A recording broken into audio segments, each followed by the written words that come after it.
Capítulo de número 4. Aqui nós temos uma série de sacrifícios que eram realizados para diversas situações, diversas finalidades. Mas, como nós já estamos tratando já no capítulo 1, 2 e 3, a respeito de tudo isso, nós aprendemos no 1, 2 sacrifícios que eram na verdade de consagração. Nós tivemos ali no capítulo 2 sacrifício de comunhão. E agora nós teremos sacrifícios de expiação. Isso aqui funcionava para apagar ou cobrir os pecados que eram realizados pelas pessoas. E você tem pecados voluntários e involuntários. Então, na verdade, nós teremos vários aspectos aqui a serem tratados neste capítulo. Mas, na verdade, sempre era para restaurar o estado do ser humano como pecador. Vamos ler o capítulo 4, que diz assim, sacrifício pelos erros dos sacerdotes.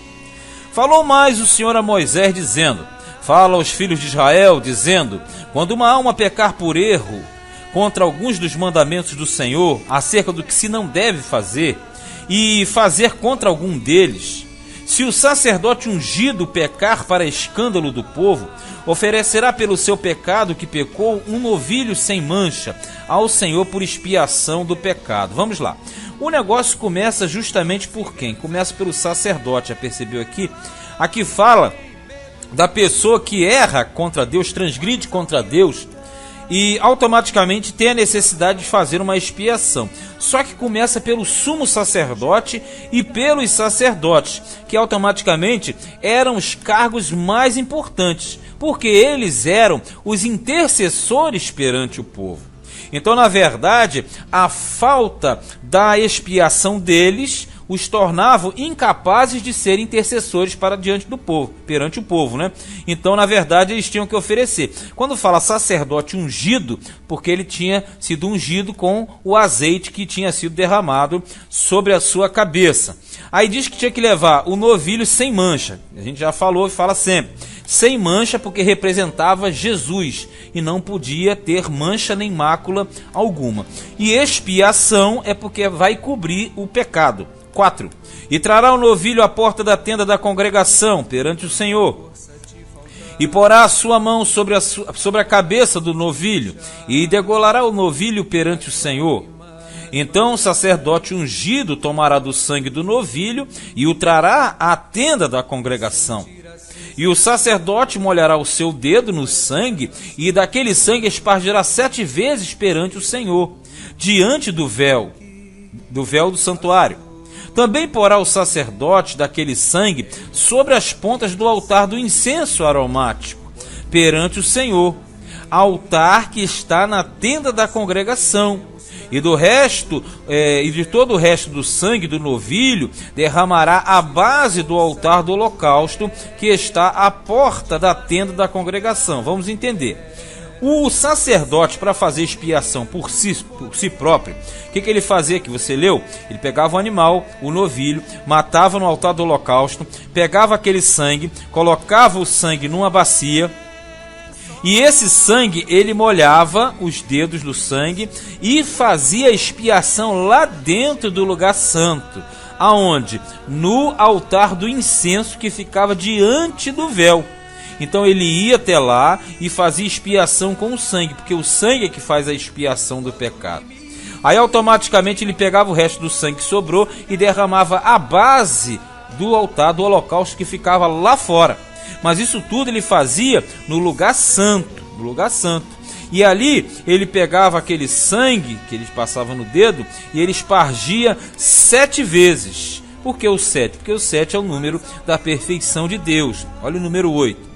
E toda a gordura do novilho da expiação tirará dele, a gordura que cobre a fressura e toda a gordura que está sobre a fressura, e os 2 rins e a gordura que está sobre eles, que está sobre as tripas, e o redenho de sobre o fígado com os rins tirará, como se tira do boi do sacrifício pacífico. Veja, ele está dando o exemplo desse como se faz do pacífico, porque, como eu já citei, a retirada dos órgãos internos são semelhantes.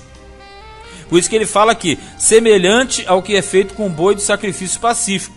E o sacerdote a queimará sobre o altar do holocausto. 11. Mas o couro do novilho e toda a sua carne, com a sua cabeça e as suas pernas e as suas entranhas e o seu esterco, o esterco é o que está por dentro, né? As fezes. Isto é, todo aquele novilho levará fora do arraial a um lugar limpo, onde se lança a cinza, e o queimará com fogo sobre a lenha. Onde se lança a cinza se queimará. Veja bem, esse ritual ele é de expiação.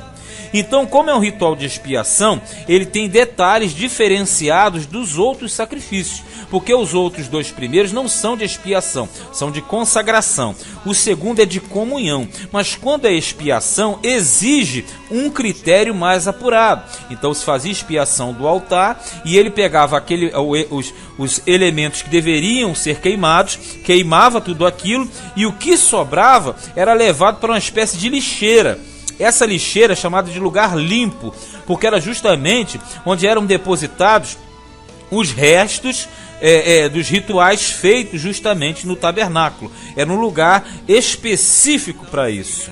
Tinha um propósito específico de justamente acolher esses restos dos detritos que vinham justamente dos sacrifícios do tabernáculo. Isso é chamado de lugar limpo. Esse foi o sacrifício pelos erros dos sacerdotes, ok? Agora vamos ver sacrifícios pelos erros de outra classe. Na verdade, pelos erros do povo de uma forma geral. Nesse tipo de sacrifício, abordava justamente aqueles que faziam parte da população de Israel. Diz assim no 13. Mas se toda a congregação de Israel errar, e o negócio for oculto aos olhos da congregação, e se fizeram contra algum dos mandamentos do Senhor aquilo que não se deve fazer, e forem culpados, e o pecado em que pecarem for notório, então a congregação oferecerá um novilho por expiação do pecado, e o trará diante da tenda da congregação. E os anciãos da congregação porão as suas mãos sobre a cabeça do novilho perante o Senhor, e degolar-se-á o novilho perante o Senhor. Veja bem, semelhante ao anterior, só que no anterior o sacerdote colocava a mão sobre o animal. Aqui os anciãos colocam. Por quê? Os anciãos, na verdade, são os de mais idade, que são representantes do povo perante Deus. Veja no 16. Então o sacerdote ungido trará do sangue do novilho a tenda da congregação, e o sacerdote molhará o seu dedo naquele sangue, e o espargirá 7 vezes perante o Senhor, diante do véu. A mesma coisa, lá no altar do incenso que fica diante do véu que faz separação entre o lugar santo e o lugar santíssimo. E daquele sangue porá sobre as pontas do altar, que está perante a face do Senhor, na tenda da congregação, e todo o resto do sangue derramará à base do altar do holocausto, que está diante da porta da tenda da congregação. Por quê? Porque talvez a pessoa possa achar que o sangue derramado lá na base do altar do incenso. Não é. O sacrifício, ou seja, a expiação, é feito nas pontas do altar do incenso, mas o sangue derramado lá na entrada, na porta da tenda da congregação. 19. E tirará dele toda a gordura e queimá-la-á sobre o altar, e fará este novilho como fez ao novilho da expiação. Esse usa-se aqui como a referência anterior, né? Assim lhe fará, e o sacerdote por eles fará propiciação. Lembra? Propiciação, tornar favorável. E lhe será perdoado o pecado. Depois levará o novilho fora do arraial, e o queimará como queimou o primeiro novilho. É expiação do pecado da congregação. Vê se você entende. É a mesma coisa do anterior. A diferença é que o que nós vimos no início, a primeira parte, era pelo erro do sacerdote. Aqui é pelo erro do povo. E o povo é igual a toda a congregação, ou seja, todo o ajuntamento do povo de Deus. Mas não para não. Agora vai avançar para uma outra classe, que é a classe dos príncipes ou dos maiorais, aqueles que tinham uma posição privilegiada dentro do sistema israelita. Veja no 22. Quando um príncipe pecar e por erro fizer contra algum de todos os mandamentos do Senhor, seu Deus, aquilo que se não deve fazer, e assim for culpado, ou se o seu pecado no qual pecou lhe for notificado, então trará por sua oferta um bode tirado de entre as cabras, macho sem mancha, mesma coisa. E porá a sua mão sobre a cabeça do bode, o degolará no lugar onde se degola o holocausto perante a face do Senhor.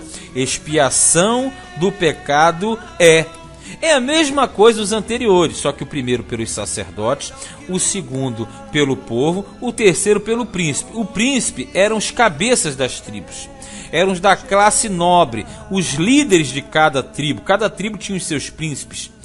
Das famílias nobres, né? 25. Depois o sacerdote com o seu dedo tomará do sangue da expiação e o porá sobre as pontas do altar do holocausto. Então o resto do sangue derramará à base do altar do holocausto. Vê se você pega a diferença. A diferença aqui é que a expiação é feita no próprio altar do holocausto. Não é levado lá dentro, já percebeu? Não é levado lá dentro. 26. Também queimará sobre o altar toda a sua gordura, como a gordura do sacrifício pacífico.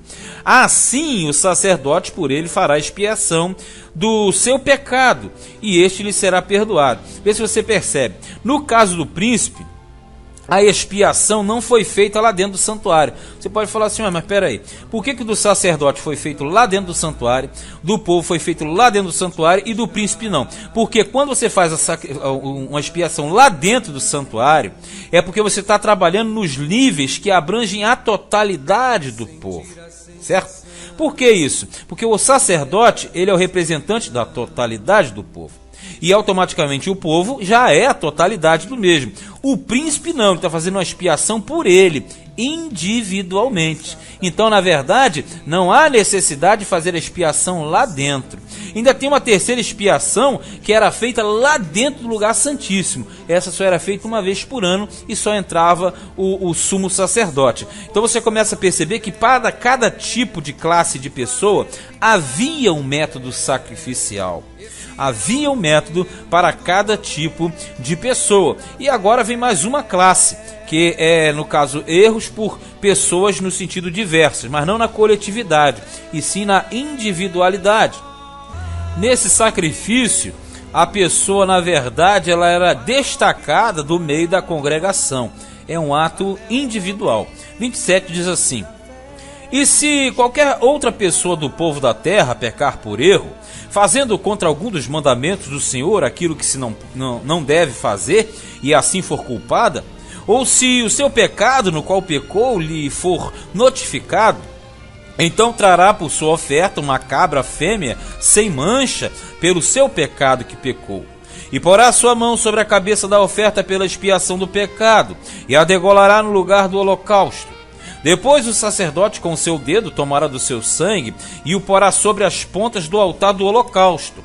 E todo o resto do sangue, olha aqui, derramará à base do altar. A mesma coisa do príncipe, percebe? Porque o príncipe é individual. Aqui é um elemento no seu individual. Já o sacerdote e a congregação é a totalidade. 31. E tirará toda a gordura como se tira a gordura do sacrifício pacífico. E o sacerdote a queimará sobre o altar por cheiro suave ao Senhor. E o sacerdote fará propiciação por ela, e lhe será perdoado o pecado. Porque é aquela questão, se obedecendo, o pecado era perdoado. Mas se pela sua oferta trouxer uma cordeira para expiação do pecado, sem mancha a trará. A mesma coisa, né?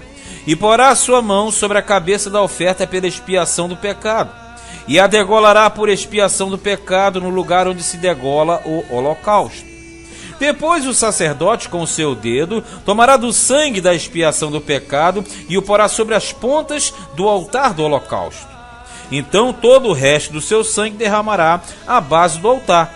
E tirará toda a sua gordura, como se tira a gordura do cordeiro do sacrifício pacífico. E o sacerdote a queimará sobre o altar, em cima das ofertas queimadas do Senhor. Assim, o sacerdote por ela fará expiação dos seus pecados que pecou, e lhe será perdoado o pecado. A mesma coisa. A diferença aqui é que, no caso, seria se fosse uma cabra do rebanho, né, se fosse uma cabra, ou se fosse uma cordeira. Mas, na verdade, o ritual vai ser o mesmo. É que os animais eles podiam automaticamente mudar. podiam mudar. Essa variação, ela acontecia mediante o poderio da pessoa, o poder aquisitivo da pessoa. Deus, sabendo a necessidade de cada um, ele adequava um sistema dentro da classe da pessoa. Então tem um tipo para um, outro tipo para outro. Mas, resumindo tudo, é um pouco complicado, para não dizer bastante complicado. O que nós devemos aprender aqui é que os sacrifícios eram feitos na direção dada por Deus, cada um dentro do seu objetivo. Mas perceba, todos de uma forma geral tinham que realizar sacrifícios de expiação, de comunhão e de consagração. Dependendo da situação, isso se fazia todos eles juntos, sabia? Mas aí depende de cada caso. Bem, este foi Levítico, capítulo de número 4.